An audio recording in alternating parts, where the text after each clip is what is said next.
Entrevista com os dirigentes das reservas de mão de obra do Estado e das organizações do Comsomol das escolas profissionais, ferroviárias e de aprendizagem industrial. No dia 23 de outubro de 1942, o presidente do Presídium do Soviete Supremo da URSS, Mikhail Ivanovich Kalinin, recebeu no Kremlin um grupo de dirigentes das reservas de mão de obra do Estado e das organizações do Komsomol, participantes da conferência sobre questões relacionadas com o trabalho político de massas nas escolas profissionais, ferroviárias e de aprendizagem industrial.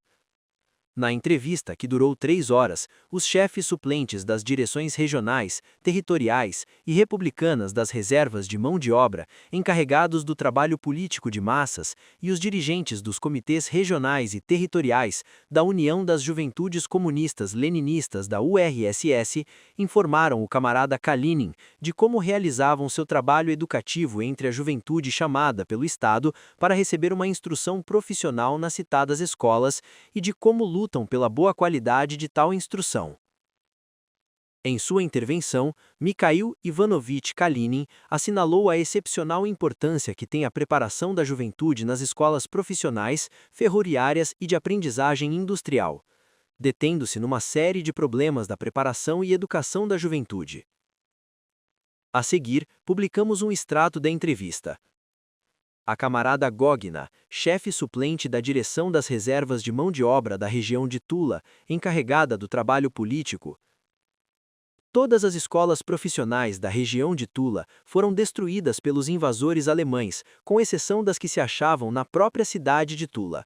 Nossos alunos trabalharam muito na restauração de todas as escolas e na reparação de suas instalações. É preciso destacar o trabalho da Escola Profissional número 12, que obteve o segundo prêmio da emulação socialista em toda a URSS. O camarada Kalinin. Houve casos em que os jovens abandonaram vossas escolas sem permissão? A camarada Gogna. Houve alguns casos. É bem verdade que quando os instrutores dão provas de uma solicitude paternal, quando estudam as peculiaridades dos alunos e os tratam de forma individual, os jovens não abandonam a escola.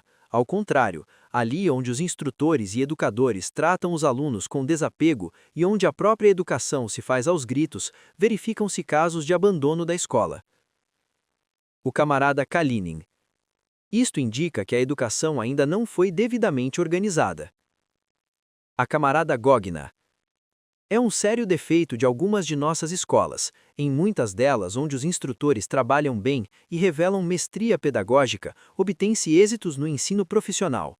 Grandes êxitos obteve nossa escola ferroviária número 2, que foi destacada ao fazer-se o balanço da emulação. Nessa escola, há um bom educador, o instrutor Hassokin, que dedica grande carinho aos jovens. Camarada Kalinin, em uma conferência você disse que para ser pedagogo é preciso selo de nascença. Pois bem, esse instrutor é um pedagogo nato, sabe combinar a educação política da juventude com o ensino prático. Em Tula, seus alunos estenderam um ramal ferroviário de 4 quilômetros, pelo que receberam um prêmio e o agradecimento do soviete e do comitê do partido da cidade. O camarada Kalinin. Como é que você trata seus alunos? Como a meninos já crescidos ou como a pessoas adultas? Você falou de educação e de pedagogia. Que quer dizer isso? A camarada Gogna.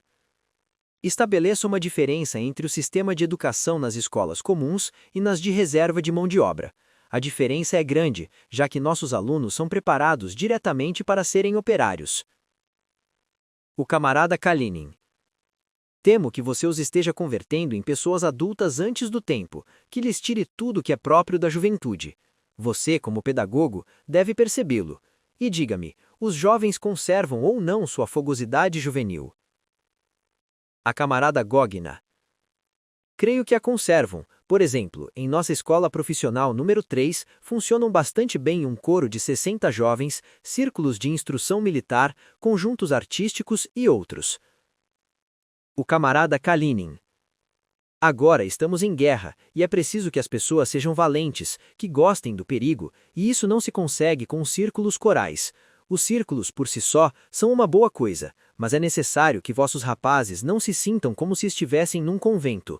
Os jovens devem ser vivazes e valentes.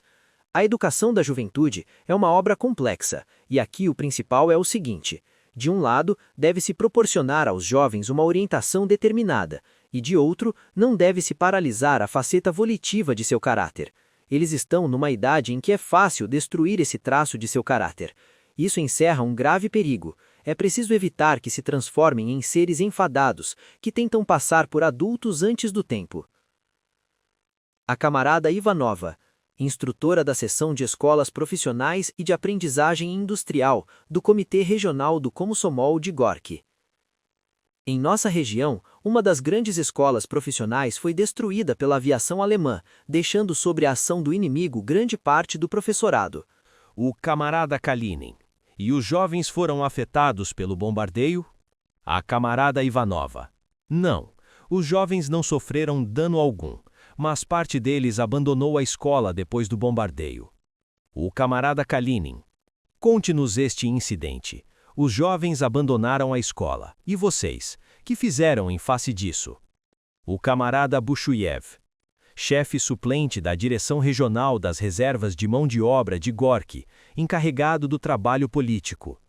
Graças ao diretor, ao subdiretor encarregado do trabalho político e aos instrutores, a maioria dos alunos regressou à escola. Os próprios jovens repararam o edifício e as instalações. Hoje essa escola é uma das melhores da região. O camarada Kalinin. Como é que vocês interpretaram, do ponto de vista político, o fato de que os jovens tenham corrido e como o explicaram a eles? Como abordaram vocês este assunto? O camarada Bushuyev. Antes de tudo, lhes dissemos que Hitler necessitava daquele bombardeio como precisava da guerra. Explicamos detalhadamente que devíamos reparar a escola com nossas próprias forças e que nosso dever era preparar quadros para a indústria. O camarada Kalinin. Isso é pouco. Vocês deviam ter reunido os jovens e dizer-lhes: sois uns covardes, fugistes, que defensores da pátria sereis, portanto. Vossos pais lutam contra os fascistas, e vós fugis para as aldeias.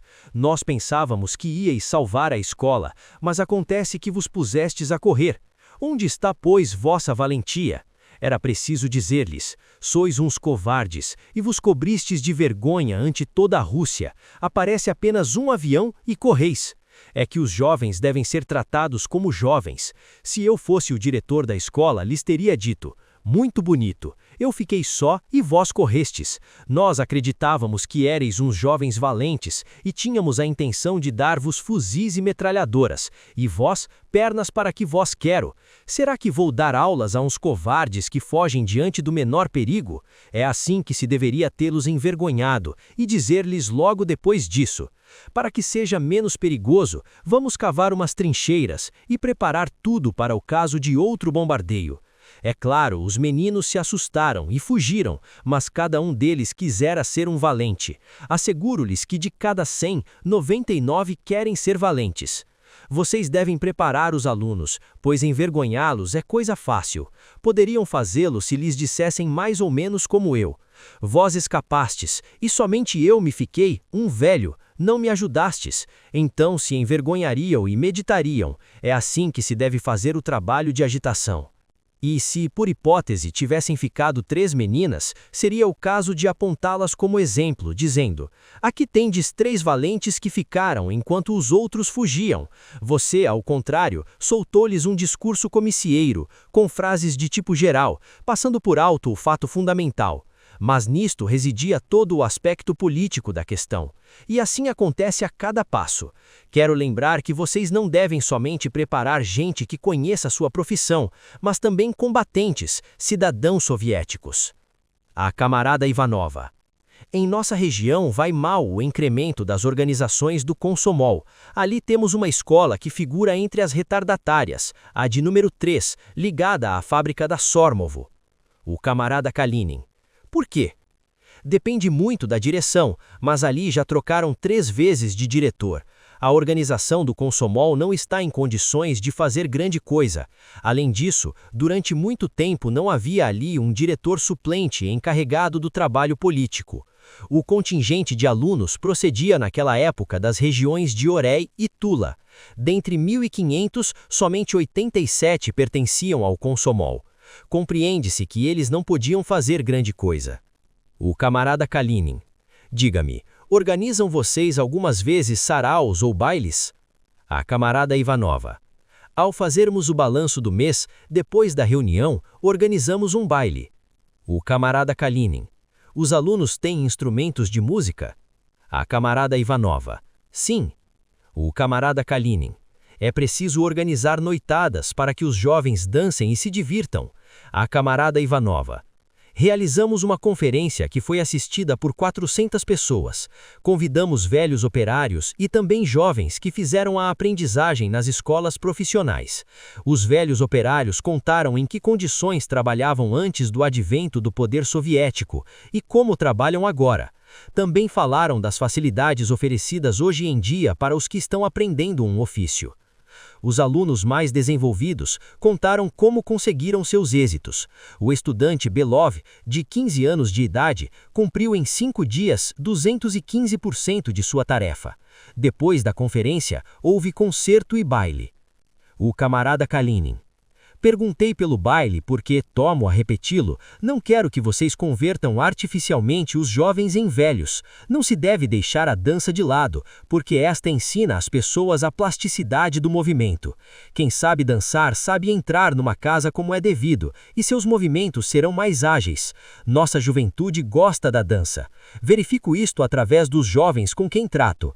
E já que o povo gosta, não há por que frear essa preferência. É preciso apenas evitar que se transforme em um passatempo constante, e sim que sirva de descanso. A camarada Galilina: chefe suplente da direção das reservas de mão de obra da República Socialista Soviética Autônoma da Tartária. Temos 11 escolas profissionais, 2 ferroviárias e 23 de aprendizagem industrial, nas quais estudam 16 mil jovens.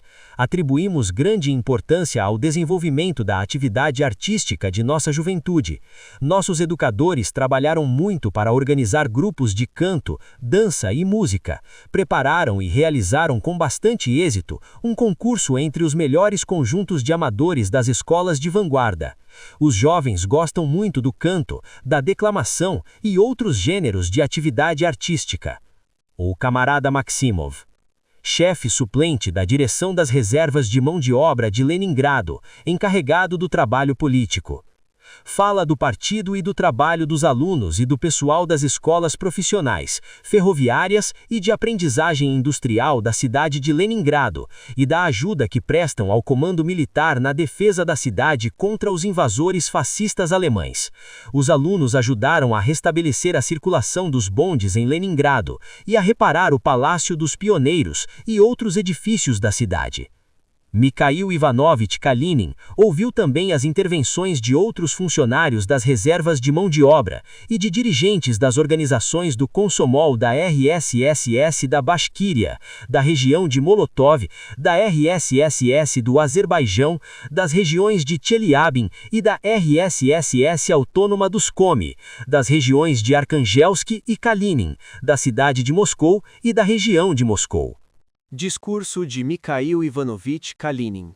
Camaradas, a educação dos que estudam no sistema de reservas de mão de obra é uma empresa muito árdua e delicada, e o método de abordá-la, um dos mais difíceis.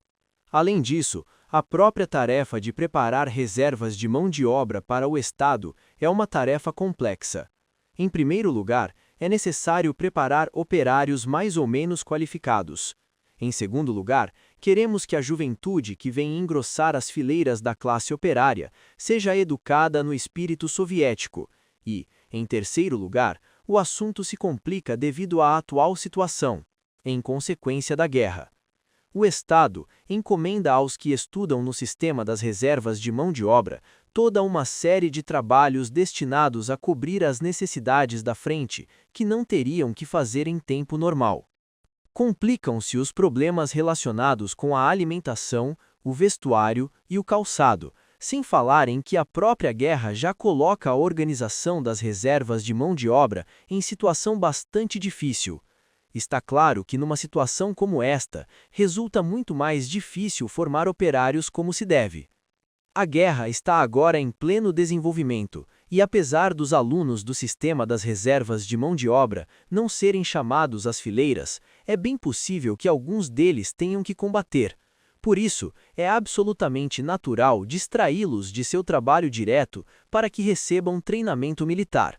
Numa época normal, de paz, dedicaríamos toda a nossa atenção à aquisição de conhecimentos e de uma boa qualificação.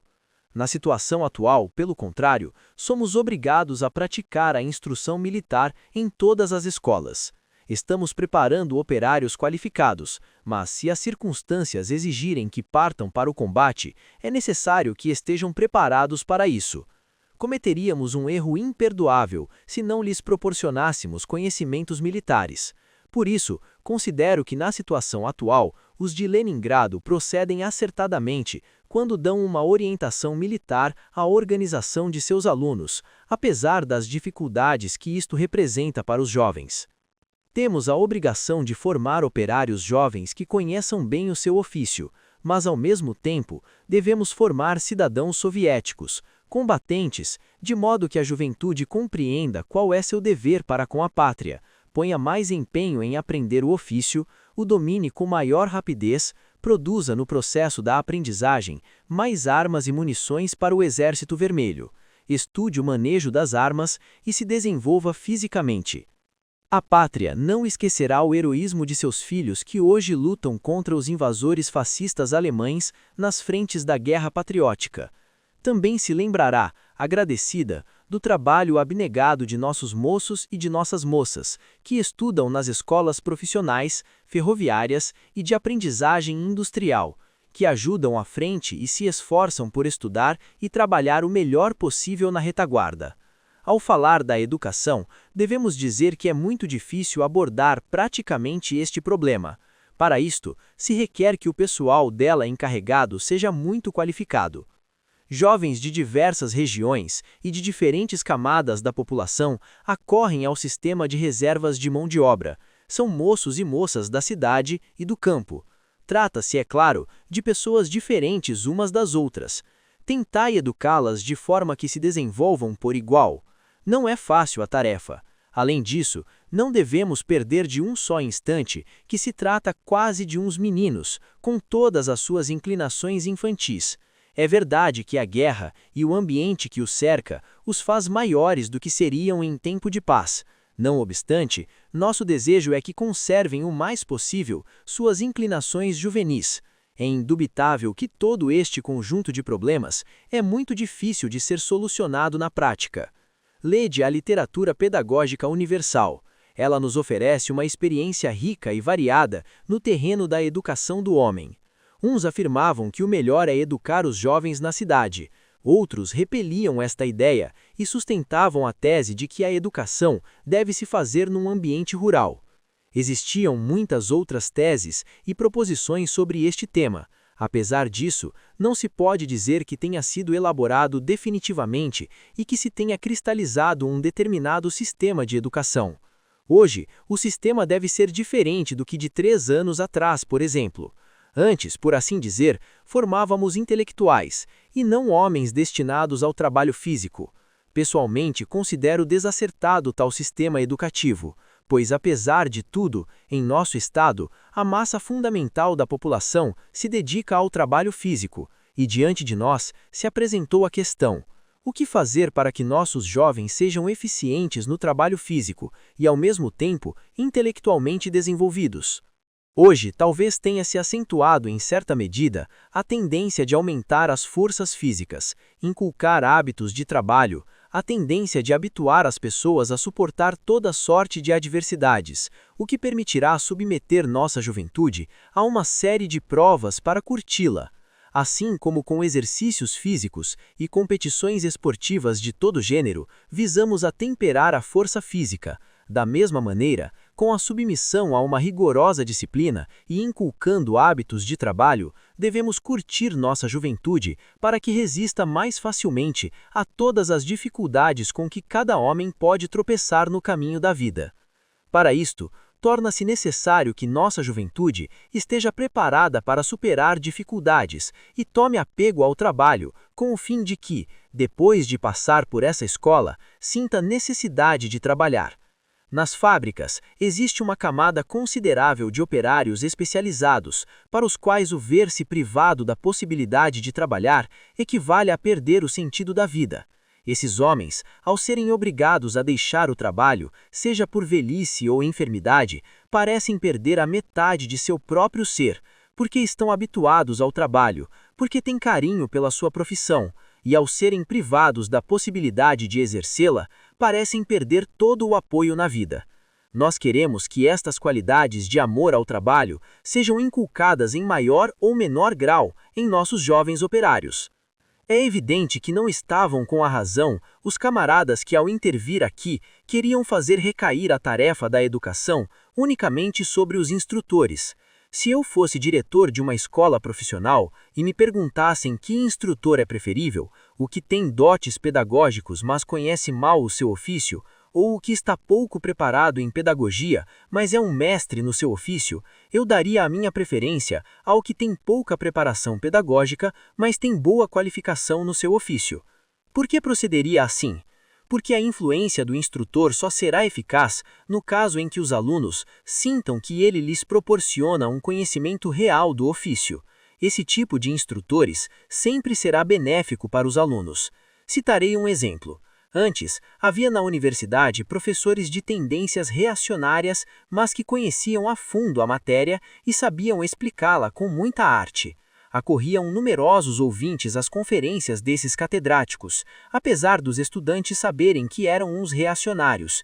E existiam outros professores, muito loquazes, que gostavam de empregar frasezinhas liberais e eram muito eloquentes. Nas suas primeiras conferências, os assistentes enchiam a aula, mas depois os estudantes sérios deixavam de comparecer, porque não ensinavam nada. O mesmo acontece com nossos instrutores. Se conhecem bem o que trazem entre as mãos e sabem transmitir aos alunos seu ofício e seus conhecimentos, cumprirão a missão. No que respeita ao fato de que tanto os instrutores como as mulheres encarregadas da limpeza devem educar os meninos, isto não deve entender-se no sentido literal, mas sim que tanto uns como outras, com sua conduta, com o fiel cumprimento de seus deveres e com o exemplo, devem incutir aos alunos a afeição ao trabalho, ao esmero e à ordem. Se a mulher encarregada da limpeza faz bem o seu trabalho e cuida para que os rapazes não façam lixo e os repreenda por isso, assim ela lhes inculca determinados hábitos e sua influência sobre os alunos é positiva. Mas ela o faz porque o diretor lhe exige o cumprimento de suas obrigações. É muito difícil que uma mesma pessoa reúna as qualidades de bom ajustador ou torneiro e de bom pedagogo. Aqui se disse com toda a razão que há instrutores que tratam paternalmente os meninos, mas, em meu entender, isto se deve ao seguinte: é difícil imaginar que um bom operário não ame sua profissão, que esta lhe seja indiferente, que não ponha a alma nela. Um caso desses seria mais uma exceção do que um fenômeno comum. Um bom instrutor, cuja psicologia está intimamente ligada à sua profissão, empenha-se em transmitir seus conhecimentos aos alunos, e sem intenção especial, lhes dedica atenção em tudo. Esta é a essência da educação profissional da juventude. Somente um instrutor que domina sua especialidade, que seja um mestre no seu ofício, poderá ajudar seus alunos a aprender esses ofícios. Devemos inculcar nos alunos o sentimento da honra profissional, e isto só pode ser feito por um bom mestre, que conheça a profissão e sinta carinho por ela. Ao resto do pessoal, só cabe cumprir suas obrigações com consciência.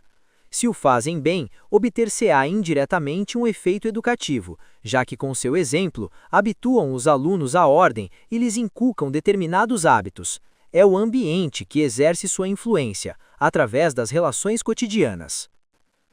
Como já disse, desejamos fazer de nossos jovens bons operários especializados e, de outra parte, bons cidadãos soviéticos. Nisto reside precisamente a responsabilidade dos dirigentes políticos do sistema das reservas de mão de obra, que devem cultivar sistematicamente em nossos jovens operários a noção de que são membros da classe operária do país soviético, que essa classe é a classe dirigente na sociedade soviética e é a que dirige toda a nossa vida.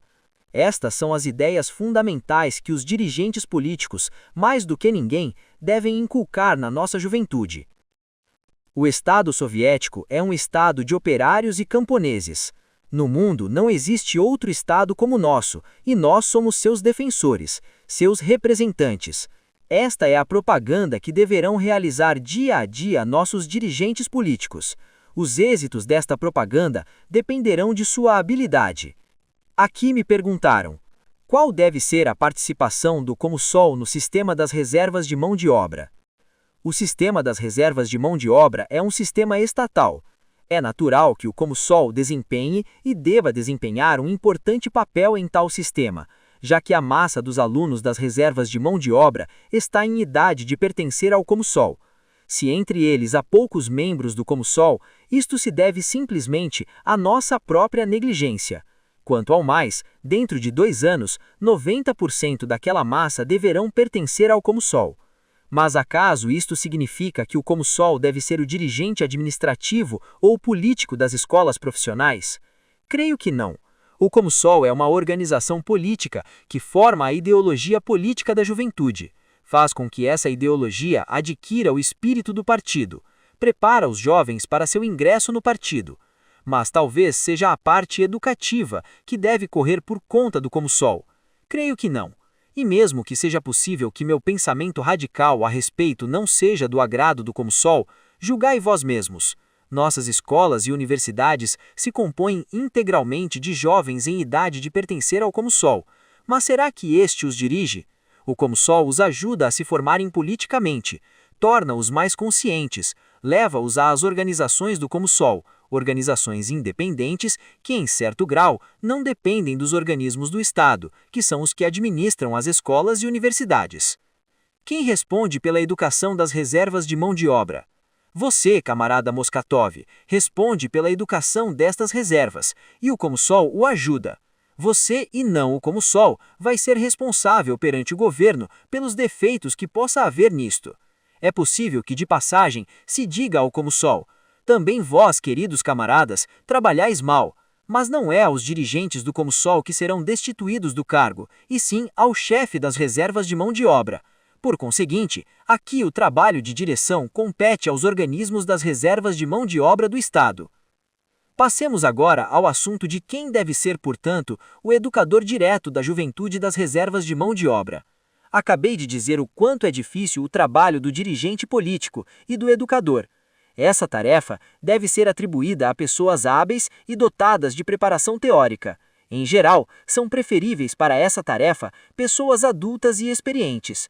Deve-se entregar este trabalho a membros do Comsol, permitam-me a expressão, que já tenham ultrapassado a ideologia do Comsol.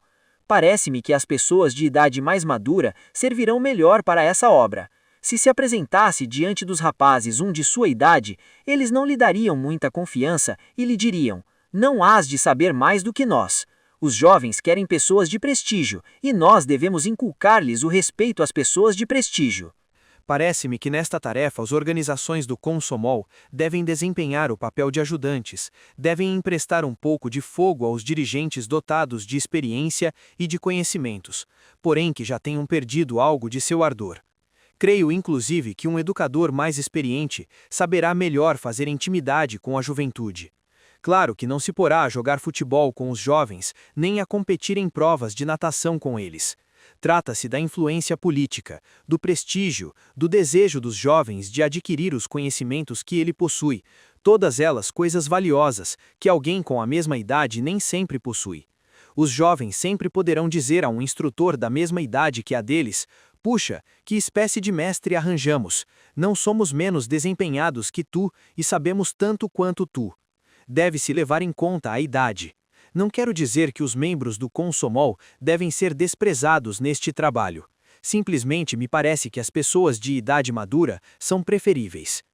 Considero que, do ponto de vista formal, o Komsomol deve desempenhar no sistema das reservas de mão de obra o mesmo papel que desempenha nas empresas e instituições. E, de fato, o Komsomol desempenha aqui um papel de suma importância, pois é o auxiliar do partido na educação dos jovens quadros operários. O Komsomol deve criticar os defeitos e exigir que a educação seja organizada devidamente. Se o Komsomol participasse de um ou de outro modo na direção, arcaria também com a responsabilidade e não teria a necessária liberdade de ação. Em nenhum país, o Komsomol ocupa um lugar tão destacado como no nosso. Eu mesmo o aprecio extraordinariamente, mas não se lhe devem atribuir funções que não lhe competem. Os casos de abandono das escolas profissionais devem-se à má organização. É claro que, no princípio, os moços e moças que saíram das aldeias não se sentem à vontade. Na cidade, tudo lhes causa medo. Eu o digo por experiência própria. É como se caíssem num mundo completamente estranho. Além disso, estão acostumados à liberdade, e na escola impera a disciplina. Para acostumar-se à fábrica, é também preciso tempo e um período bastante grande. Em 2 meses a gente não se habitua, e no princípio tudo mete medo. E se acrescentarmos isso à má organização, certos defeitos e alguma desordem, compreender-se-á que seja difícil aos jovens se adaptarem. Considero que nas escolas urbanas das reservas de mão de obra, deverá haver mais alunos procedentes das cidades, o que facilitará vosso trabalho. É certo que parte da juventude urbana sonha com outros trabalhos, aspira a trabalhar num escritório ou como contador, mas também desta juventude se pode tirar operários bons e qualificados. Isto é muito importante. Compreendo toda a dificuldade do trabalho no sistema das reservas de mão de obra, mas o empreendimento a que vós entregastes é de suma importância para o Estado. Tende presente que estamos preparando novos quadros de jovens operários, dos quais dependerá o fortalecimento do regime soviético. O camarada Stalin salientou mais de uma vez que não podemos permanecer indiferentes diante da forma como vão se completando em nosso país as fileiras da classe operária. Queremos que vá a classe operária a parte melhor de nossa população, que na sociedade soviética a classe operária alcance um elevado nível político e intelectual. A tarefa que vos foi entregue é grande e trabalhosa. Se conseguirmos dar-lhe cumprimento, teremos prestado um grande serviço ao nosso país. Desejo-vos muito êxito em vosso trabalho.